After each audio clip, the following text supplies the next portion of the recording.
Right, so the Championship playoffs have the first leg is finished. Right, the first round of games are done, and we have our two finalists, Brentford and Fulham. Wow, those games didn't disappoint. Full of drama, goals, everything you really want to see, and I mean, I think at the end of the day, the better teams won and got to where they wanted to be, a final at Wembley. So we're going to look over the first kind of leg. So Brentford actually went behind in their game against Swansea at the Liberty Stadium, and they could have felt a little bit aggrieved. They got a red card. Rico Henry was sent off for a rash challenge. I'll admit, when I saw it, it looked bad, and I thought, he's got to go, he's got to walk, that's a sending off. But obviously the red card got rescinded, so it obviously wasn't a straight red dismissal. But Andre Ayew missing a penalty, which would have proved vital in the second leg. And then scoring an absolute screamer right at the end to give Swansea the advantage. But I saw this game and I thought, you had your chance, and you've only gone one goal up against arguably the best attacking football side in the Championship. It's not going to be enough. And as the game at Griffin Park kind of came up, I had in my head that Brentford were going to score, with a margin of 2 goals. I just had a sneaky feeling.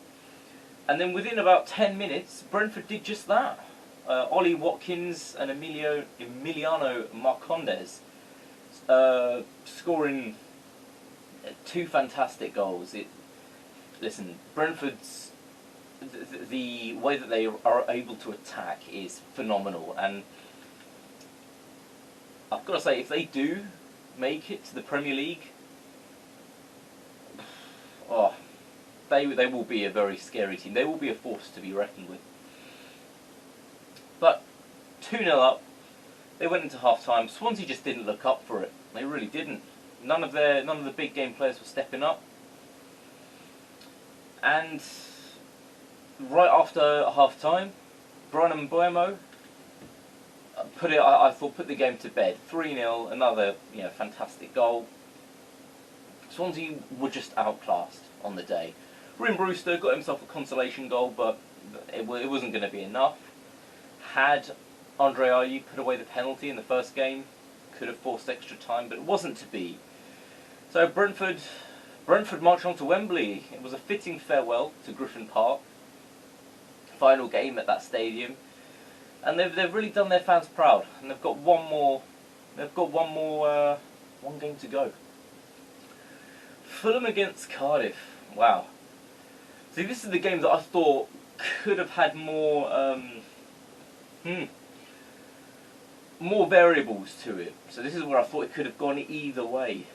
The first leg, however, it just didn't look like Cardiff didn't really get up for it. Fulham were fantastic in attack, really kind of showcased some of the talent and quality that they have in their squad. I really like the look of Neeskens Cabano, I believe. A set piece specialist, I believe they called him. But some fantastic goals there, and the Cardiff defence that I was really bigging up, it just wasn't enough. They just weren't able to stop Fulham. And then in the reverse fixture, wow, my goodness, this was a bit of a cracker. So in the first 10 minutes, both teams score. Cardiff get off to a dream start, getting that early goal, and all of a sudden the playoff is wide open. They're back on track, ready to go. But then I think 27 seconds after the restart, Fulham went right back up and equalised, and it's back to square one. And then again, just after half-time, Louis Tomlin puts Cardiff ahead, and they're one goal away. One goal from forcing extra time. And I'll tell you what, those last 15-20 minutes for Fulham would have been nail-biting. Because Cardiff were coming at them. Cardiff, they wanted it, and they put up a good fight. But in the end, they left themselves just too big of a mountain to climb, I suppose. Full respect to Cardiff, they've been a really decent side this year.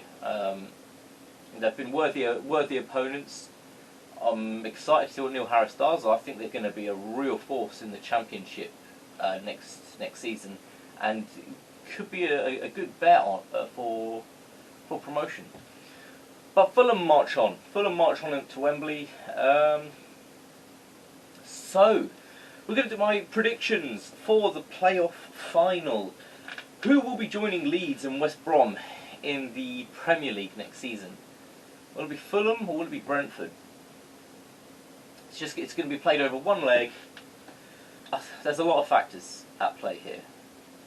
Fulham have the talent within their squad. It's just there. It's undeniable. Players, we're not sure if Mitrovic is going to be playing, but you've got Tom Kearney, Anthony Knockaert, Ivan Cavallero, Harrison Reeves performing well, Michael Hector, Tim Ream at the back. Brentford, if they turn up, they are capable of beating. They're capable of beating any team in the Championship, and probably about 75% of teams in the Premier League. Are they going to turn up? Are they going to get their front three firing on all cylinders? Because Brentford do look shaky at the back. Did you see Pontus Jansson's attempt at a clearance? Oh, what was he doing? Bielsa was right to get rid of him after all. You'd be a dangerous man to bet against Brentford, because on any given day, depending on what kind of mentality they turn up with, they're capable of scoring 3-4 goals and creating these chances. They have that bit of magic, but they're a little bit more unpredictable. Fulham are more predictably the same. Okay, you kind of know what to expect. I think we're going to see a high-scoring draw in normal time, 2-2. I'm going to go with 2-2, and I see an extra time winner. I'm going to give it to Fulham. I think Fulham will take this, and I think their experience in these situations is going to take them through. Look, they did the exact same thing going up through the playoffs only 2 years ago. For Brentford, there's going to be far more pressure on them. This will arguably be the biggest game in their careers, in their lives. Will they be able to handle the pressure, or will we see an end-of-season meltdown like they showed against Barnsley, Stoke? I just don't think they will have enough to carry it over the line. But I'm happy to be proven wrong on this. I think either of these teams will be a fine addition to the Premier League. Right, so that's going to sum it up for my playoff predictions for the final team in the Premier League.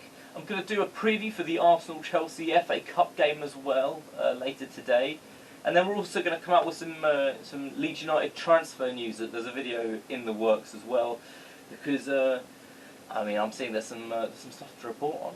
So I'll leave you with that, and as always, stay safe.